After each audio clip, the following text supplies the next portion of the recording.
She's a certified financial planner, author, and money therapist who brings a compassionate, whole person approach to the conversation about money. Her work explores how safety, stress, and early experiences shape our financial lives, and how healing those patterns can open us up to some greater ease and support and abundance. Welcome to the summit, Julie. Thank you for having me. I appreciate being here. I'm glad to have you. It sounds like you had a little bit of a journey to make your way here, but That I did with negative 12 degrees in Chicago, and I'm shutting the schools down. there you go. I was like, you know what?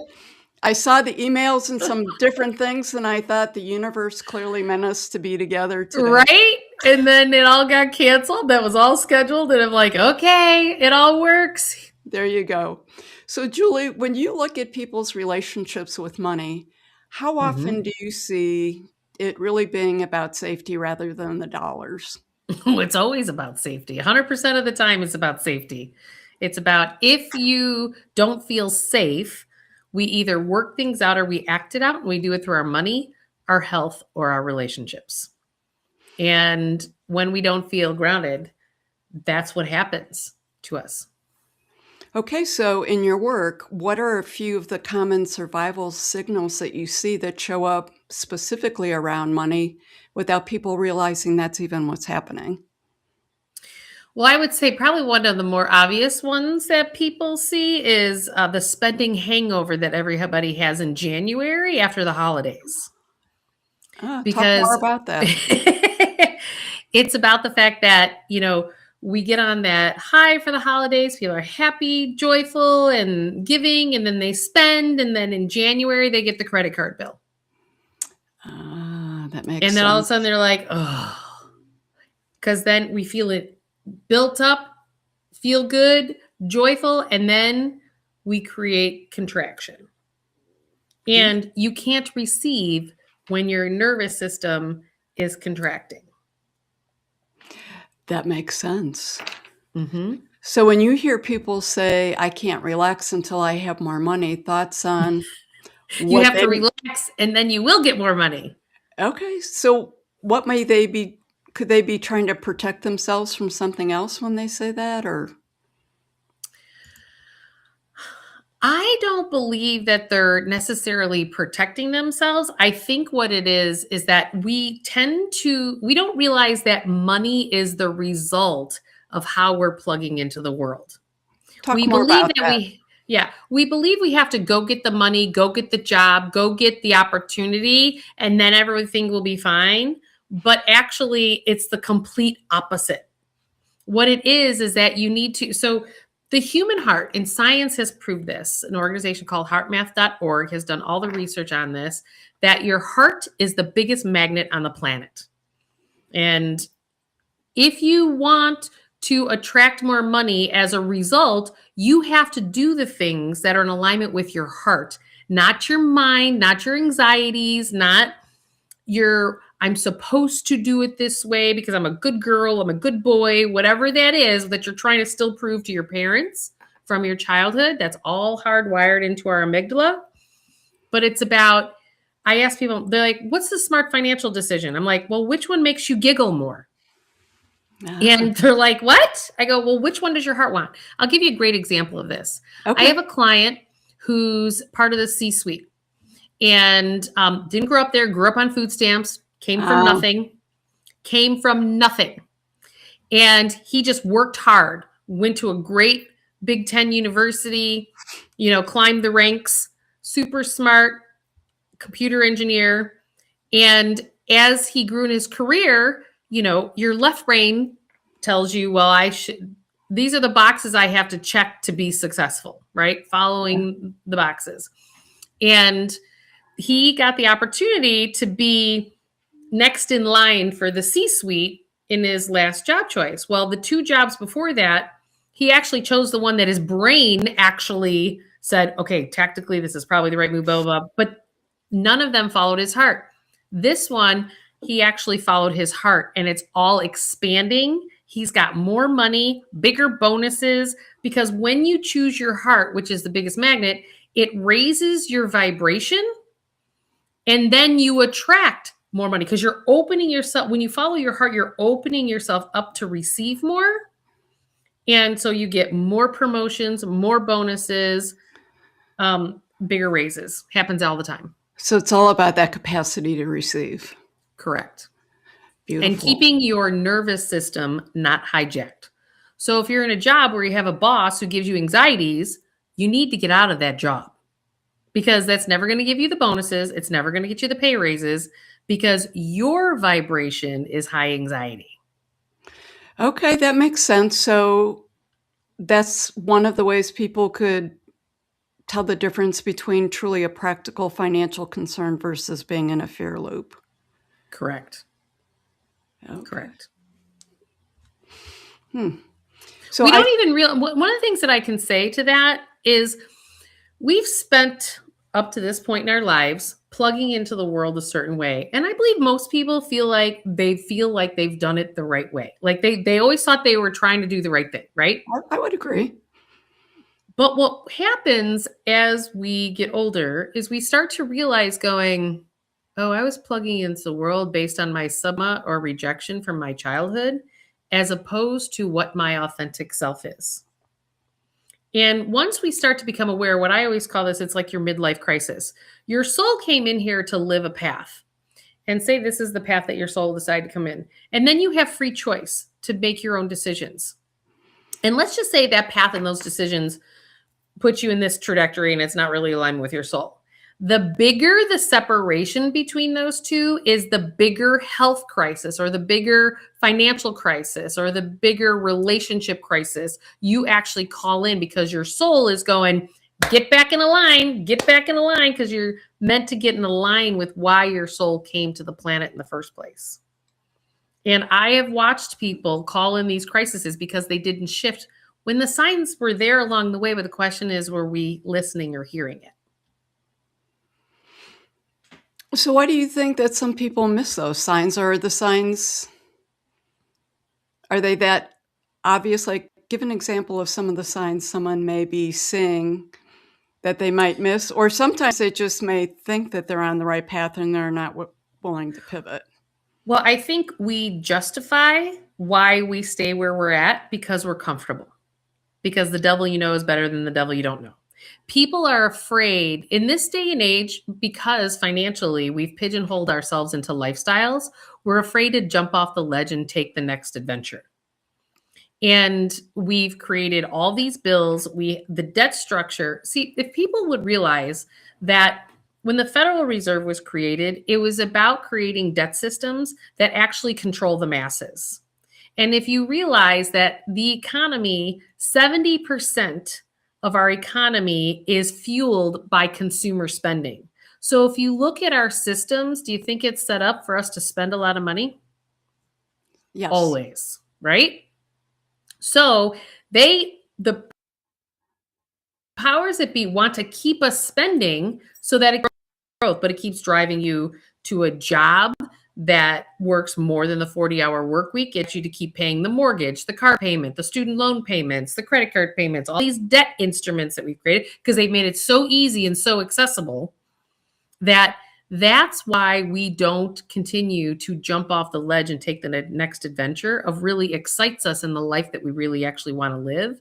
So one of the practical tools that I constantly work with people is reducing their debt lines, because then you actually get control of your life and then you can guide it in the way that you really want it to be. So for an example, really practical example here is you're done paying off your car. There are these online savings accounts that you can open up as many as you want, and they pay really good interest, and you call it your car fund so that you start to become your own bank. And if you were paying $450 a month last month when you paid off your car, well, now pay it into your own savings account.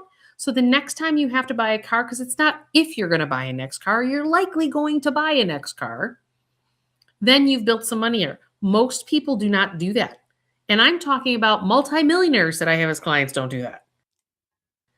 It's people who have high income and it's people who don't have high income. That is our system today. And you work super hard to pay the bank more interest. And that's how you lose control of actually being able to direct your life. And I think that's the biggest reason why people don't do it. That makes total sense. We've given up our power through our finances. Correct. Okay. So if someone, you talked about the CEO who grew up in a somewhat poverty, financial, and stable situation. Mm-hmm. What other kind of patterns do you see your clients bringing into them into their adulthood, even after their income increases, based on what they experienced growing up? Well, whatever is hardwired into your subconscious mind, those patterns keep repeating themselves. It's kind of like, think of it as when they say when you're divorced once, it's highly likely you're going to get divorced twice as well as 3 times. Because what it is that if you don't show up differently in the second marriage like you did in the first marriage, you're going to have the same results because you're not plugging into the world differently.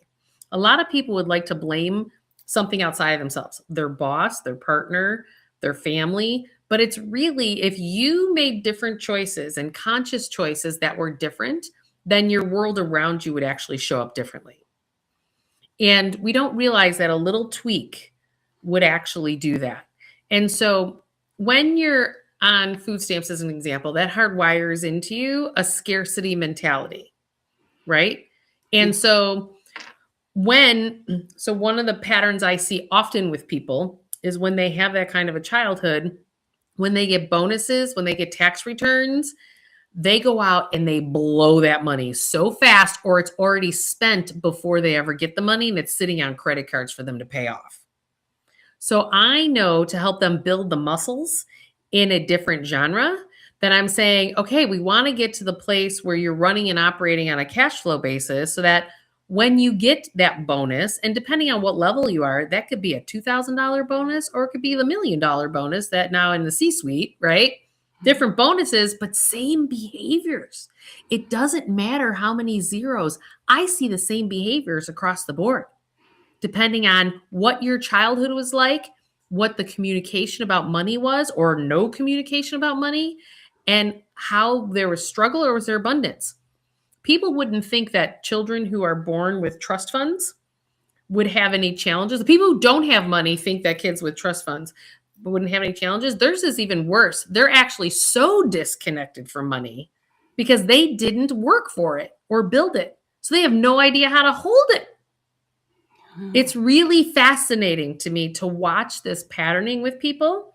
So you either become a hoarder and you hold on to it because you think everything's going to fall apart because it did when you were a child, or you become this spend free cash flow and you just start like, when I get it, I got to get rid of it. Like, it's almost like you don't know how to hold money in abundance. So one of the exercises I actually give people is, I want you to go to the bank and I want you to get $100 bill. And I want you to put it in your wallet and don't spend it under any circumstances whatsoever. Most people cannot do that. Benjamin Franklin on the front of a $100 bill starts like almost talking to you because you can't. It's like itchy scratchy because it's igniting something inside of you, but that's where the pattern is that's creating it. So that's why you have to just leave it there so you can feel the feelings of unrest inside of you, because that's what got stored in your system when you were a child. And those feelings just need to come up and out, and you need to feel that stuff that the little girl, little boy inside of you didn't feel when they were little, just so they could survive. Okay, so it sounds like with your clients, like it's really both ends of the spectrum. So are there Mhm. like scarcity habits that people are doing fine on paper still carry in with them?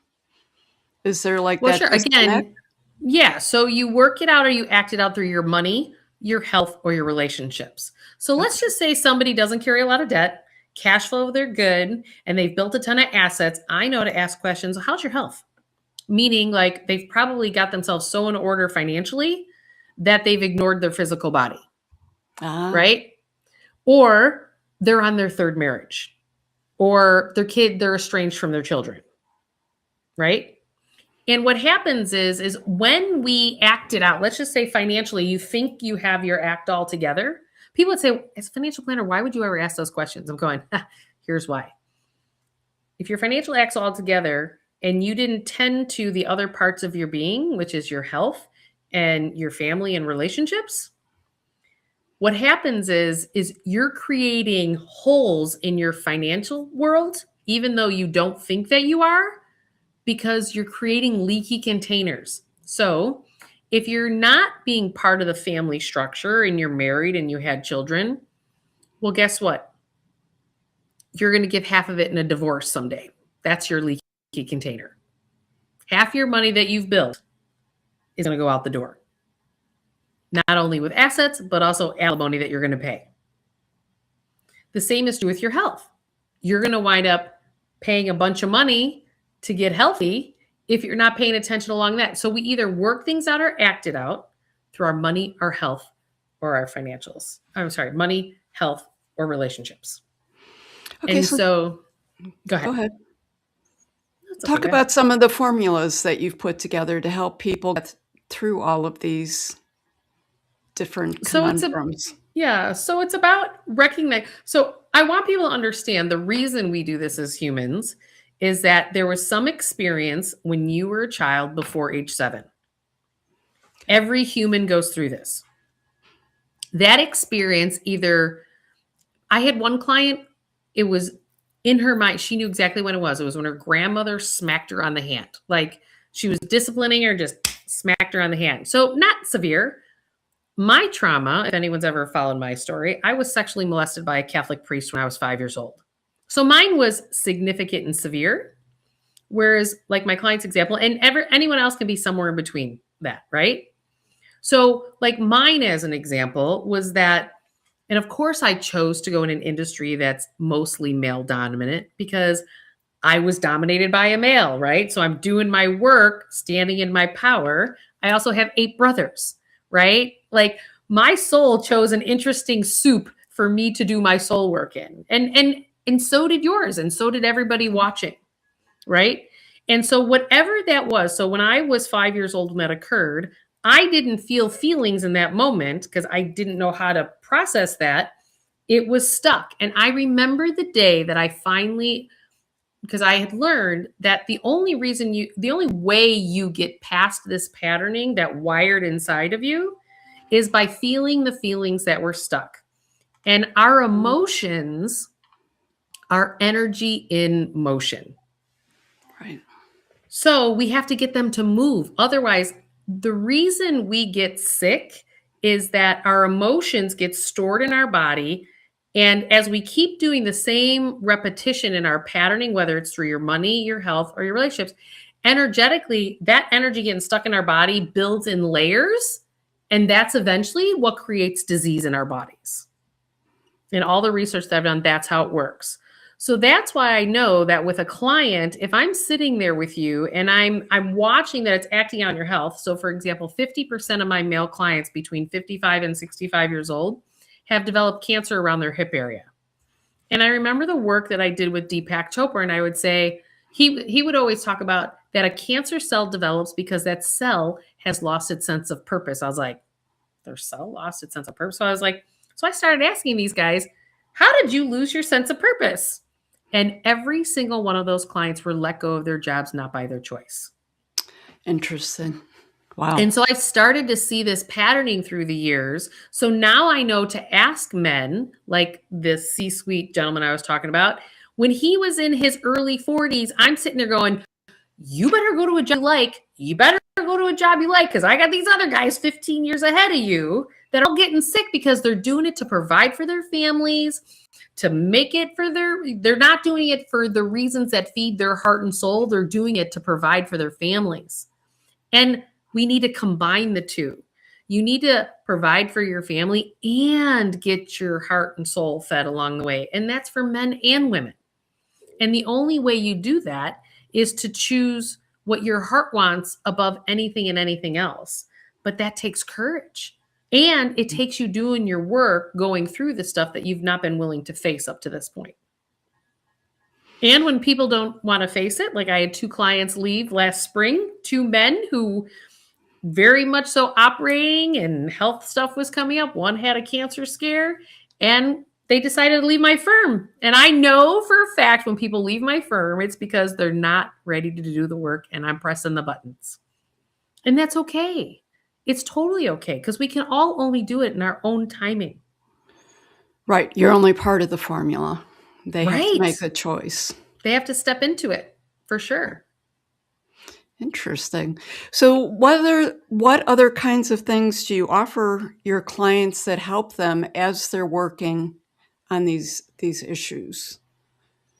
Well, so there's a financial practical side, right? So Right? I always have people go through their cash flows. Okay. And keep in mind, I don't call it a budget because when you say the word budget, it makes you feel like you don't have choice and you're not empowered. It's about saying, you're a bad girl, bad boy, you can't have that, right? And I That's want people to feel interesting. empowered, right? So Mhm. I want you to choose.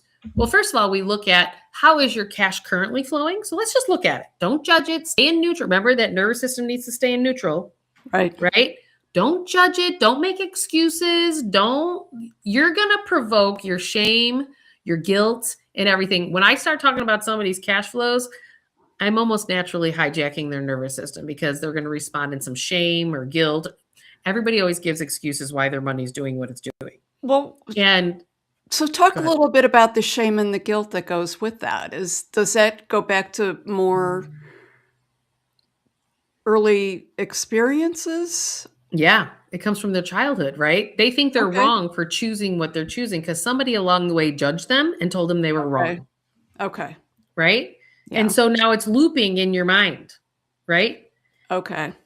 And so it's about going, I'm going to give you an example. I had this husband and wife that came to me years ago, and the husband came in here. I'm here for a female financial planner because you need to tell my wife that she's ridiculous that she's buying $400 to $600 pair of jeans every single month. And I'm just sitting here going, okay, I would never buy that. Like that's not Mhm. me. I would never buy jeans like that. But stay neutral, right? Don't judge her. He's clearly judging it, right? Right. And so if I stay neutral, I'm going, tell me what those jeans do for you. And she's like, Okay. so I'm seeking to understand before I want to be understood, right? Stephen Yes. Covey, that's one of his first things, right? And seeking to understand. And she goes, I'm in an industry where if I don't look the part and I'm not cutting edge, then Ah. I am looked down upon. And I'm aging in my industry, which is the advertising agency world. And I need to stay on that edge because I'm starting to get wrinkles on my face. And I sit there and I go, Wow, that's interesting. a whole different Whole story. different perspective as opposed to you irresponsible woman, stop buying $600 pairs of jeans, right? Yeah. And so I said, okay. I said, can we just stay neutral? I'm like, let me marinate on it. Because what I found is that people have their truths. They're not good. They're not bad. They're just truth. So we have to stay in neutrality on that too, right? And Mhm. I don't see the world through her eyes, but so what? Right, so you're So, thinking that's a lot of money for a pair of jeans, and she's just trying to keep a job right, that pays a good salary. right. And so I sat there and I'm going, but in a household, what's the best thing that you can do in a household? It's collaboration. It can't be his way Ah. or her way. There's got to be a mutual ground. And so when I was working on their financial plan and running the retirement analysis and looking at all that, all of a sudden it dawned on me going, oh man, she could turn around and sell those on eBay when she deems them too old and use that cash flow. We actually cut the amount in half because she turned around and she would sell them on eBay. Wow. And he was happy. She was happy. We found the place of neutrality for the two of them. And then guess what started to happen? Because there was no more push energy happening, she didn't want so many new jeans. She didn't want the That's guy telling her that he could control her that's because wow. that's what her dad did. Wow. Her dad controlled her mom, and there was no way in hell that she was going to allow a man to control her, particularly when she had her own career. That's a great example of how I interface with clients to find solutions that are collaborative because they have to be solutions from the heart. They cannot be Mhm. solutions from the egoic mind. And when we can find that state of neutrality and wholesomeness, then it leads everything.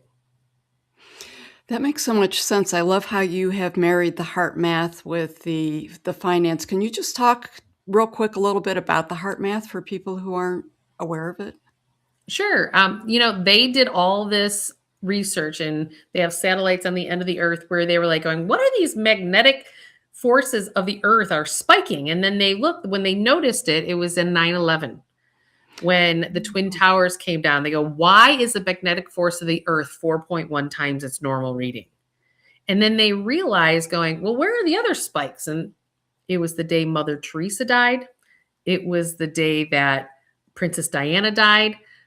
And sad to say, but it was also the day that The Bachelor picked the woman he was going to date because it's the most world-renowned show.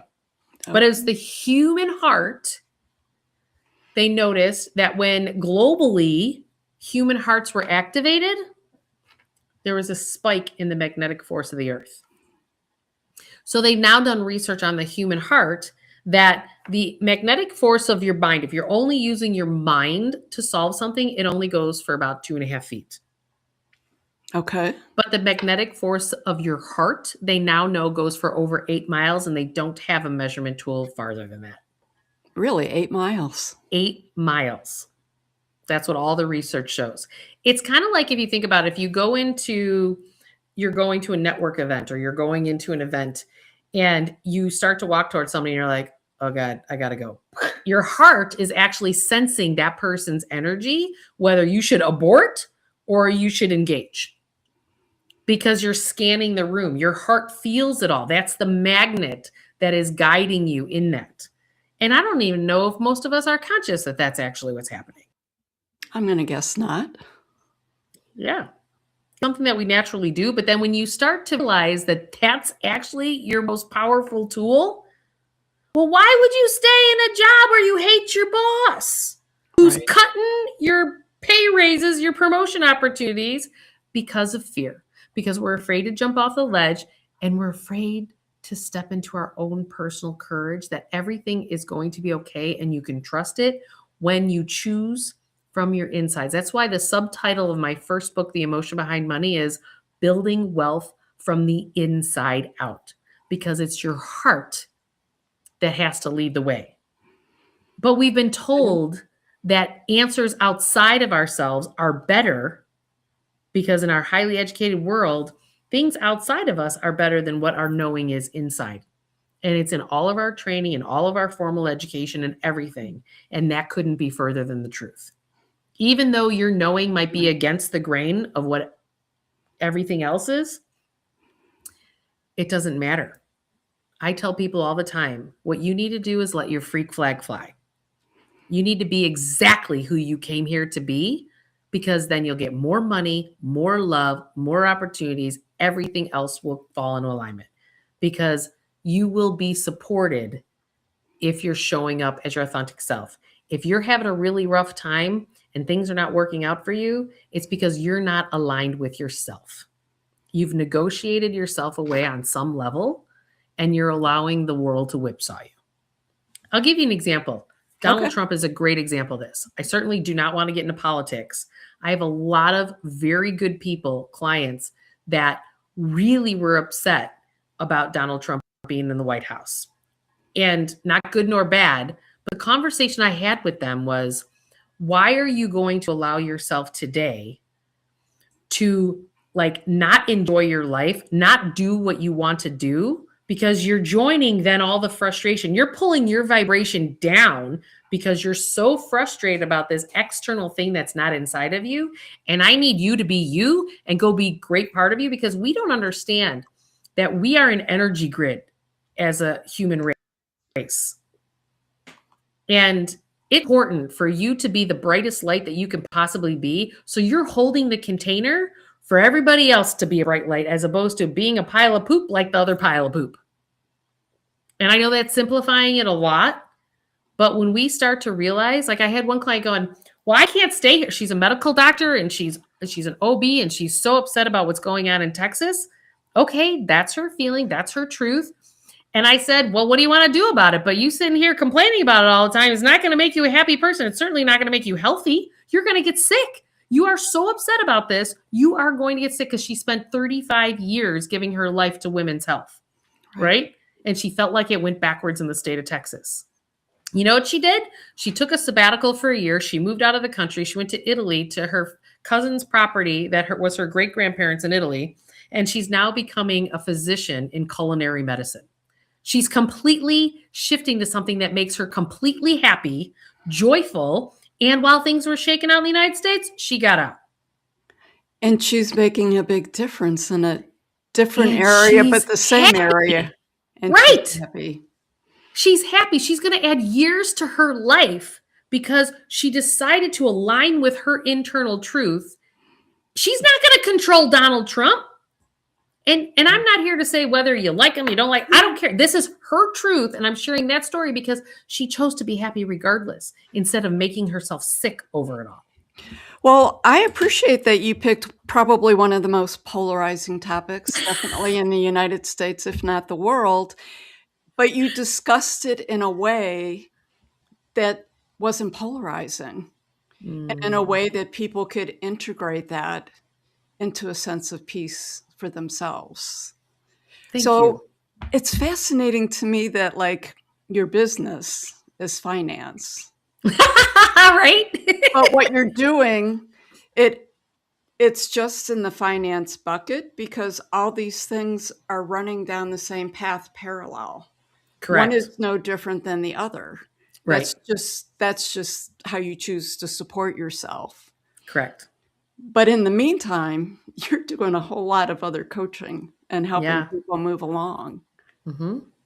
Wow. Because if you think about it, all those other things are integrated with your money. It's all if she didn't figure out the money part of how to go move to Italy and be on a sabbatical, like I told her, well, go look in your employee documents and negotiate that you're able to get out of your current contract for a year. Like, that's how it's integrated with your money. Yeah, that makes so much sense. But if she didn't listen to me all these years in terms of reduce your debt, create financial space, don't have huge don't have every dime coming in go out. Right. She wouldn't have had the space to be able to do that. But she's been a client for about 20 years and she listened. Some listen, some don't. Some do partial, some don't. But then it's your journey and that's okay because you can only hear what you can hear when you can hear it. That's right. Doesn't mean that they don't hear it 10 years from now after they stepped away. Exactly. Right. So as we're going to wind down a little bit, talk a little bit. I would love to end on the debt part because I think that that's really important. And I've heard you speak on debt before in a way that people don't really recognize how it's controlling us in a bigger level and some of the things that you have to offer there. Sure. From a debt structure, we've given up our personal power because we have debt. And people say, well, I have my house, but I have to have my mortgage. Well, that just means that you have to wake up and you have to go do a job because of the financial commitments that you've created in your world. And I went on Capitol Hill a few years back and I was on this panel for retirement planning. And one of these congressmen from the South said, how do we get Americans to start saving more for retirement? And I said, and they asked all the experts, the financial people, and I was the last one on the end. And I said, you're asking the wrong question. And they said, how am I asking the wrong question? I said, people can't even live in the present moment because of all their past financial choices and the debt structures they have, let alone even think about planning for retirement. We're having such a challenge living in the now. And we don't realize it's our debt structures that have created that. So you have nothing but your current reality. Don't judge yourself. Just put it to paper. So like I have worksheets and I'm actually doing a workshop next Thursday at 12 p.m. Central. Oh. And you just have to go to juliemurphy.com, sign up. It's free. So I can help people start to go, okay, here's your reality. How do I get you to this next place? Because when you write down your reality, and these are your debt structures, and I have worksheets to help people do that right on my website for free. You can just download them. You list out the debts, you list out the interest rates, the minimum payments, what you normally pay, and you say, okay, and then you come up with a game plan. Like I have these examples in my books of how to then deal with the current reality. And then when one of those debt structures open up, like the car example that I gave earlier, then you intentionally redirect that payment so that you're no longer playing financial defense with it and playing debt, and you shift it to offense. So then you start to turn the corner and you're building a muscle to have financials in a different direction. Because we all wish, everyone like, well, I wish I just win the lottery and then pay off all my debt. You know what? That's not going to happen for most people. Right. Every day, the little bits, the little pieces. If your credit score is terrible, okay, well, start paying your things on time and start paying the minimums on things and start to clean it up, right? Because people will declare bankruptcy to try to clean the slate, but that doesn't fix it because you haven't changed your patterning. You haven't built the muscles to be financially abundant. No different than someone who wins the lottery usually is gone all the money within the next 5 years because they don't know how to hold money in abundance and it just goes out the door. No different than big bonuses that come from your employer go right out the door. So this is about building your financial structure based on your intentions and your heart's desires. I ask people all the time, what do you think of vacation? Oh, I'd love to go on more vacations. Everybody always says that to me. I go, what savings account do you have set up to go on those vacations? No one ever has one. Well, if you want to go on them, you need to start putting money every month into the vacation fund. Because you don't go into it because you don't intend for that to happen and you don't have a financial bucket set up for that intention. And don't combine them. Don't put the car with the vacation with the emergency funds because then it gets all gunked up. Name it and separate it because those are your desires, your goals. It's like I really wanted a boat when I was in my 20s. I started putting $10 a month into a boat fund. And then I figured out, I want a sailboat. So I changed the name to sailboat. And by that time, I was putting like $250 because every pay raise, I increased what I was putting in there. And then I was like, I want a 34-foot Beneteau. And by the time I bought the boat, I was putting $1,600 a month in there. It took me 10 years, but I found a friend with the boat in the meantime. But then I bought a boat. I had a sailboat. I had a 34-foot Beneteau. Good for you. I love it. I love how you did it. The process. It's all with intent. It's all with intention. Thank you for bringing so much humanity and clarity to this topic. It's a difficult topic for a lot of people. It's deeply personal. Your perspective really helps reframe the money, and it's not as something to fear or to force, as you talked about. Right. It really, I love the heart connection, and I love the heart connection because that is the connection. To learn more about Julie and her work, you can go to her website, juliemurphy.com, and talk about that workshop once more. Absolutely. So I just do a workshop to help we get on there and you can ask me any question that you want to help you get out of the current scenario you have. And we just keep flying around and helping you get to there. And I'll teach a little bit more of my nuggets. And it's next Thursday at noon Central Time. And you can just go to juliemurphy.com to sign up. Thank you. I appreciate you so much. Thanks for joining the summit. Thank you. Thanks for having me.